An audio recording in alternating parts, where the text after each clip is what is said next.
Welcome back to my mini blog guys. જો મેં કિચનર આવી ગયેલા અને ત્યાં મારે હેર કટ કરવાના હતા, એટલે હું લેપો સલૂનમાં આવી ગઈ હતી. ત્યાં વેઇટિંગ એરિયામાં બેઠેલી હતી. હેર આર્ટિસ્ટની વેઇટ કરી મેં, અને આ અંદરનું ઇન્ટિરિયર હતું. પછી હેર આર્ટિસ્ટ ફાઇનલી આવી ગઈ અને એણે મારા હેર વોશ કર્યા, પછી હેર માસ્ક લગાવ્યું અને હેર મસાજ કર્યા, અને પછી મેં સ્પા પણ કરાવી દીધેલું અને તેણે મારો નવો લુક બનાવી દીધો. ત્યાર પછી હું અને નિધિ ફેબ્રિકેશન સ્ટોરમાં ગયા હતા.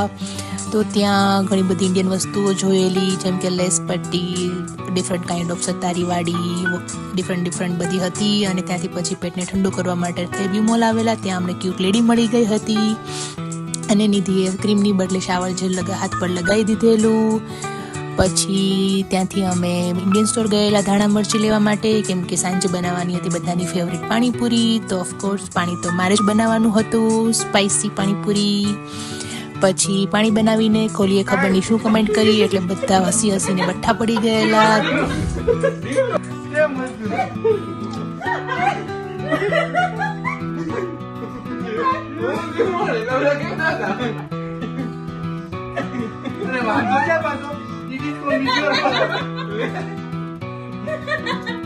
પણ હું એ બઠા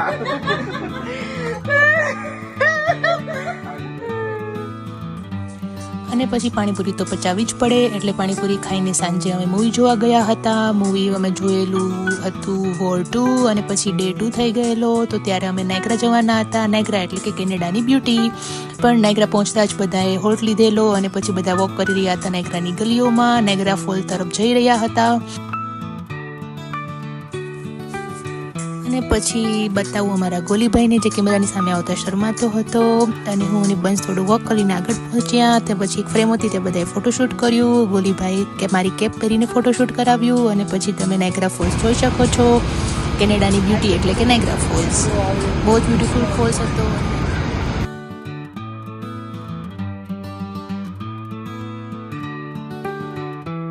અને ત્યાંથી પછી અમે સ્કાયવેલમાં પણ બેઠેલા, અને ત્યાંથી ઉપરથી જે વ્યૂ દેખાતો હતો, સોલિડ વ્યૂ હતો ઉપરથી, જોરદાર. અને પછી સાંજ પડતા જ અમે ઘરે આવી ગયેલા, અને ડે 3 પર અમે નીકળી જવાના હતા બેક ટુ ઓટાવા. અને ક્યારાને બાય બાય કીધું, બધા લોકોને બાય બાય કરી દીધું, અને કિચનરને પણ બાય કહી દીધું. By કિચનર, until